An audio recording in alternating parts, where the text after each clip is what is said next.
Well, hi there again, second graders. More math for you today. We're looking at unit lesson 11.7. And 11.7 can be found on page 741.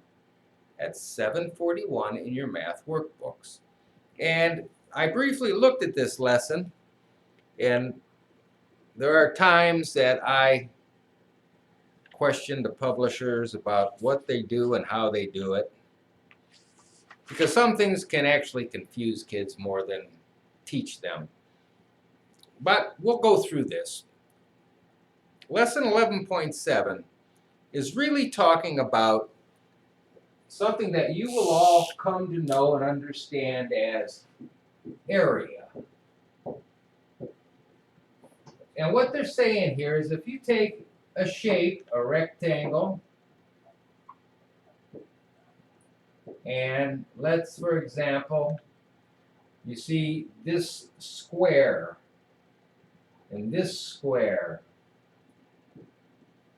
Inside that rectangle, we can place 6 squares.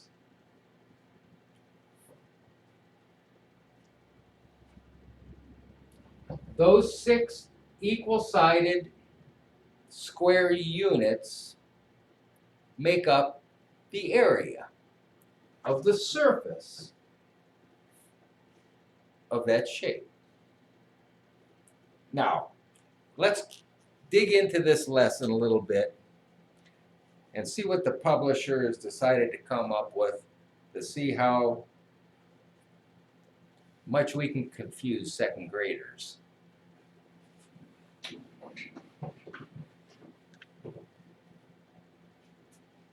Once you know this stuff, area is real easy because area has a formula. And a formula for area equals length times height. Now, the problem with that is you're in the second grade. You don't know your multiplication tables yet. So to teach you how to find that area, what they do is they give you some pictures that will illustrate. Next year, when you learn those multiplication tables, then you're going to be doing some calculations for area. On page 742, and the first thing they show you there is a rectangle. So here's your rectangle, and they've cut that rectangle into 6 squares. And it asks you to label the number of rows and columns. Now, rows go in that direction. If you don't know that, this gets really confusing. I think the first thing they need to teach you is a row goes that way, and a column are the ones that go in that direction. So that's a column, that's a row. Got it? All right. Whew. Got to know that. So number of rows, well, there's 1 row and there's 2.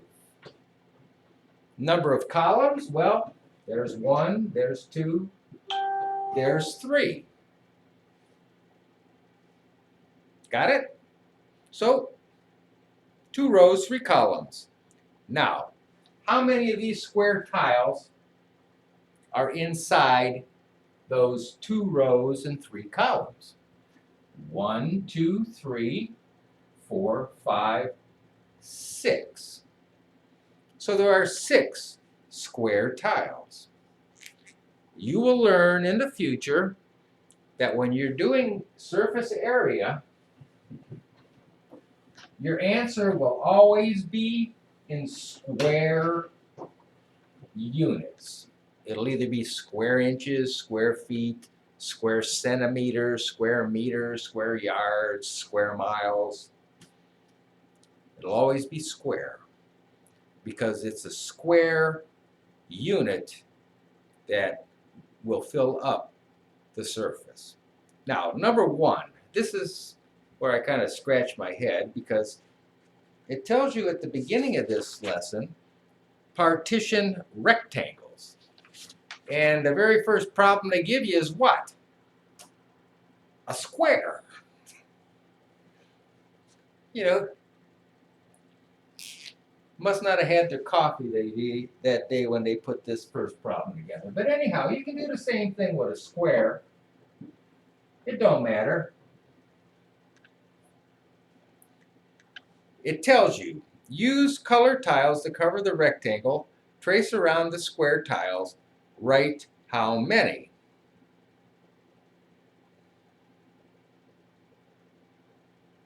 Well, it doesn't tell you how many of anything. It doesn't tell you how many rows, how many columns, or how many squares. So I guess your job is to make that up.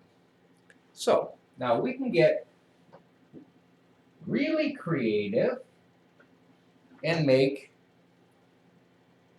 1, 2, 3 rows. And if we don't want to get too crazy here, we can just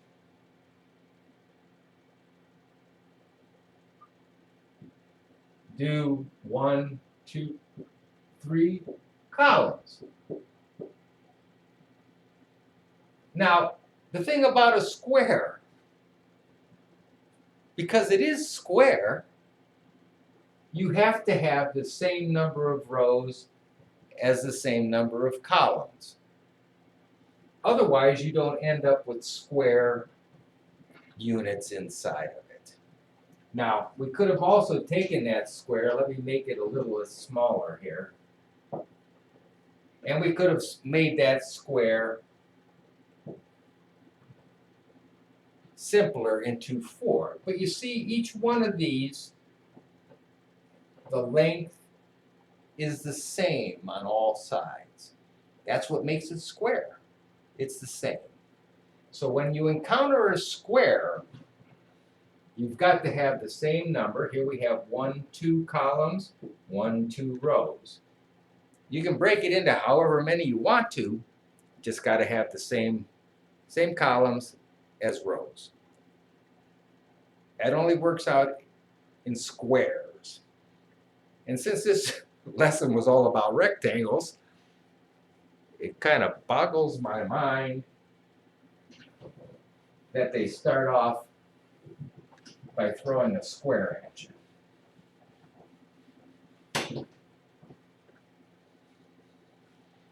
All right, we're past the square. Number 2 is a rectangle. How do we know it's a rectangle? Well, we know it's a rectangle because all 4 sides are not the same. These sides are much longer than these sides. That's how you can tell it's a rectangle. And it says now number of rows, columns, and squares. Now you got to look at this. If you cut it in half this way, we have 2 rows. So that would be our rows. Now, you got to remember that out of this, you've got to end up with these being square. They all have to have the same length and width. In other words, they have to measure the same on all the sides. So, for this rectangle, I've broken it into 1, 2, 3, 4 columns. So the answer, how many square tiles do you find inside this rectangle? You find 4, 5, 6, 7, 8. Now, I don't know why they don't tell you how many rows and columns to put into these rectangles. I guess they want you to practice drawing them yourself. But they might ask you at some point, here's a rectangle, it's got 2 rows and 4 columns. how many square tiles are in it. You have to draw it and count up the tiles.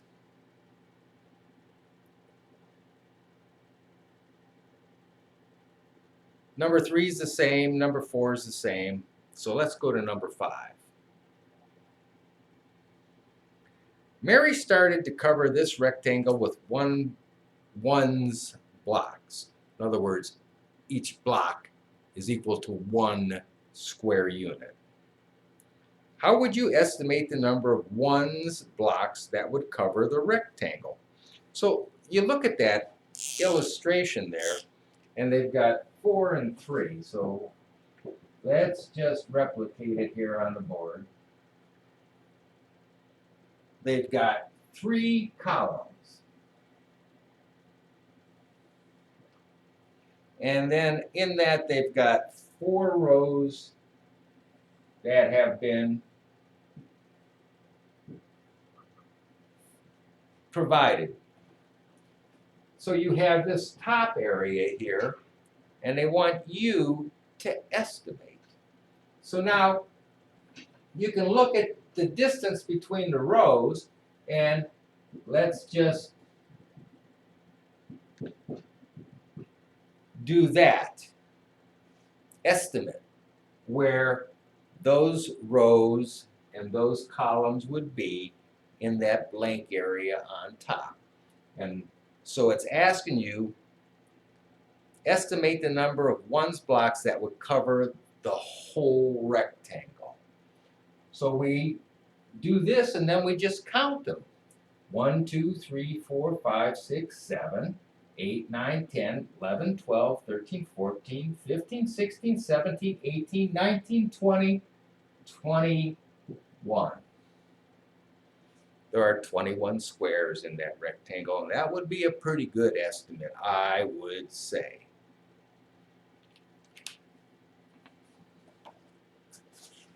You could be exact if you want. You could actually measure it and be exact where the line goes, but it didn't ask you for the exact count. It asked you for an estimate. And an estimate only has to be close to what it actually would be to be of any value.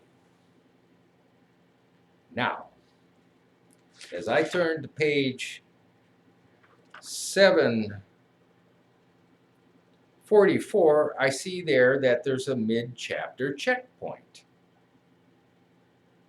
thrown right in the middle of lesson 11.7. You would think that they would give you that right after you finished your homework on 11.7, but I didn't design the book. Whoever did lesson 11.7 must have been having a bad week. So let's look at the mid-chapter checkpoint. Actually, let's look at the homework first, then we'll look at the mid-chapter checkpoint. In your homework 1 and 2, it's asking you to cut those shapes, those rectangles, into areas where you would use a square tile to fill them up. So 1, you might cut it in half in the middle, so there's 2 rows, and then I would think that that would probably require 3 columns for those tiles to be square. Same thing with number 2. You want to look at it, cut it up into its parts, make sure that each little part inside of it has equal sides. Let's look at number 3, a word problem. I love word problems. Nina wants to put color tiles on a square. 3 color tiles fit across the top of the square.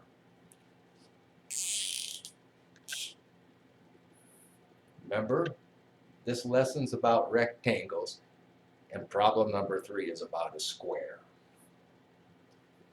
Anyhow, 3 of these square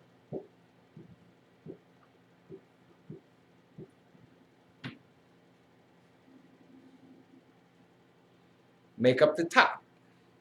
How many rows and columns of tiles will Nina need? How many square tiles will she use in all? Nina wants to put colored tiles on a square. 3 colored tiles fit across the top of the square.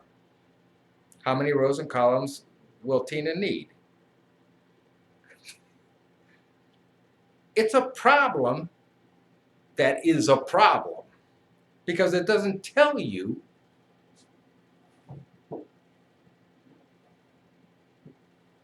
what she's trying to fill up in this square. We know if it's square, it's got to have the same number of rows as it does columns. So they're assuming that if she has 3 going across, there has to be 3 going down.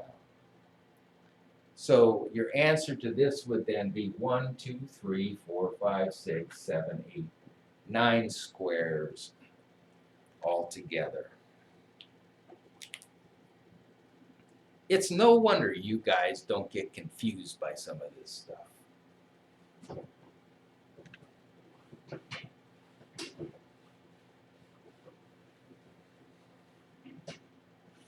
Just remember, if it's a square, same number of rows as columns. Number 4 asks you to go back and look at that. Is there a different rectangle that you could cover with 6 colored tiles? Yeah, there is. Because for it to be a square, we needed 9 of these, right? 3 going across, 3 going down. But for a rectangle, it's saying with 6 tiles, if you only had 6 tiles, you in fact would have a rectangle because you now have 3 columns and 2 rows. And because they're not the same, then it becomes a rectangle. So this is a rectangle.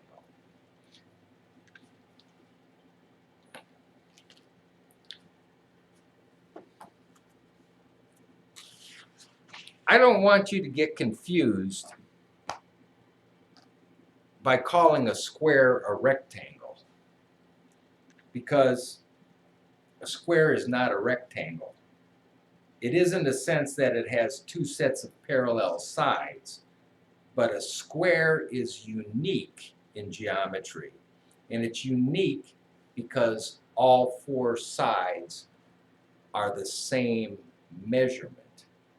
So don't let that terminology mess you up a little bit, because when you learn a little more about this, you will learn that there's a very significant difference between a rectangle, which has 4 sides that are not all the same length, and a square where the sides are all the same length.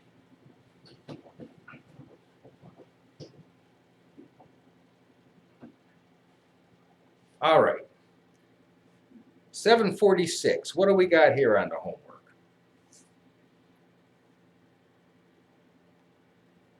Number 1 is pretty simple.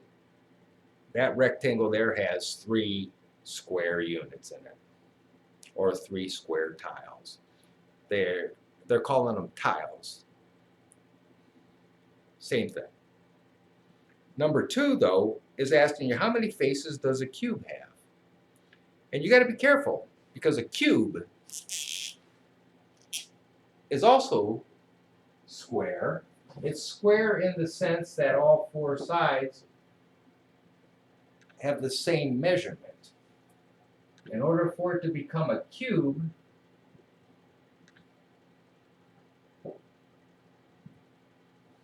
it takes on another dimension. So it goes from being a flat 2-dimensional to a 3-dimensional. And how many sides does it have? Well, let's look at it, because you don't want to miss them, because unless you have it right in front of you where you can flip it around and write a number on every one of the sides. The first thing you got to remember is it's always got a bottom and it's always got a top. So we got a bottom and a top, so that's two sides. And it's got a front and it's got a back.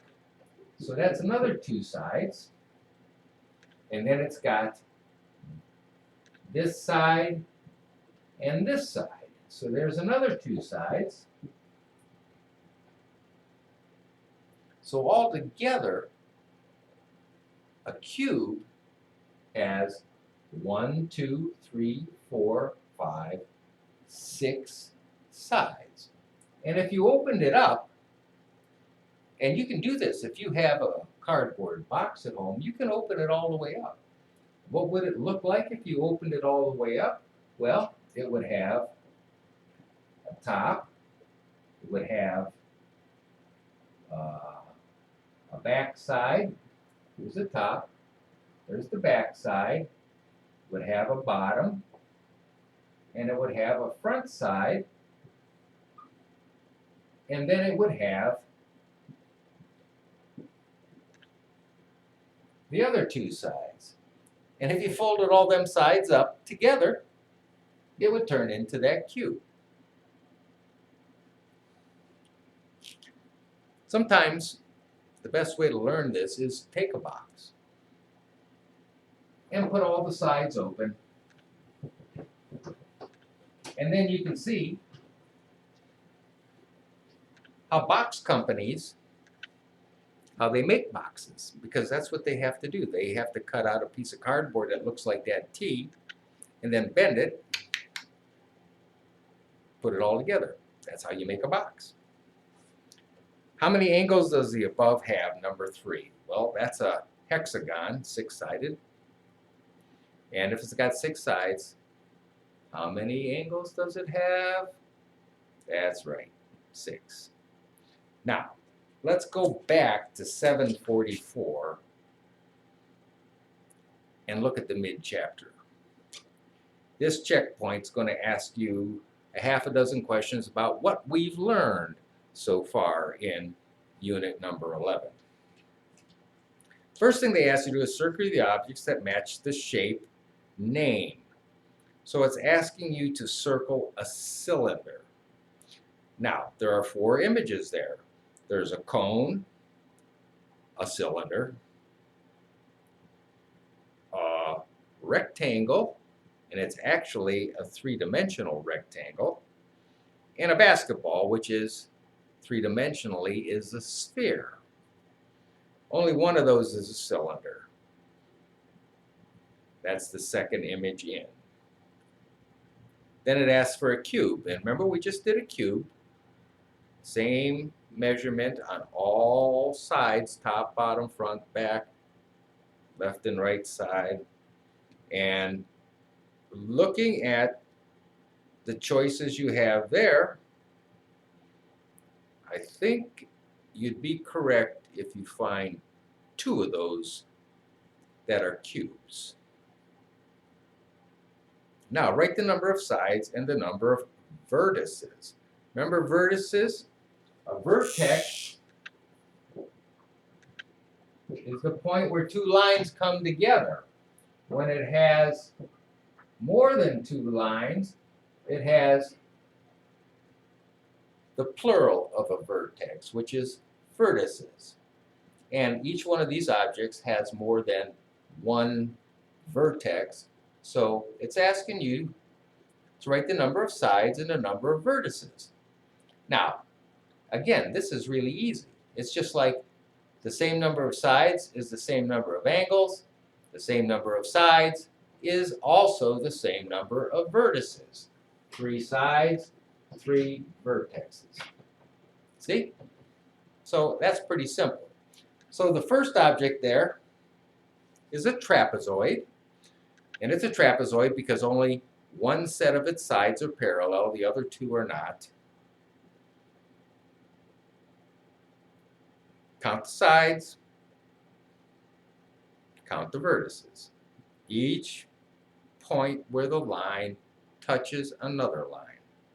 Now the next one is a pentagon. There's our house laying on its side again. It almost looks like in a baseball game, like what home plate looks like.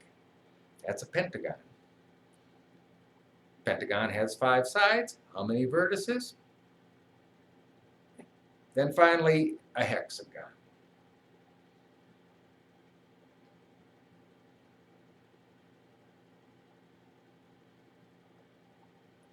A hexagon has 6 sides, so it has 6 vertices. And then finally 6, they asked you, how many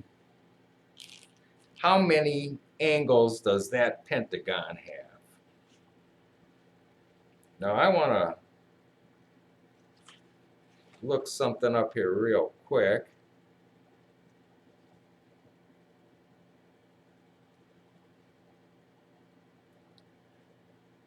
You know, in the back of your book, there's a whole wealth of information back there.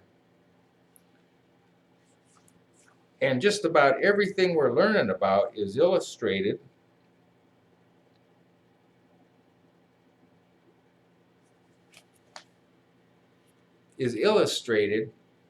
in the back of the book.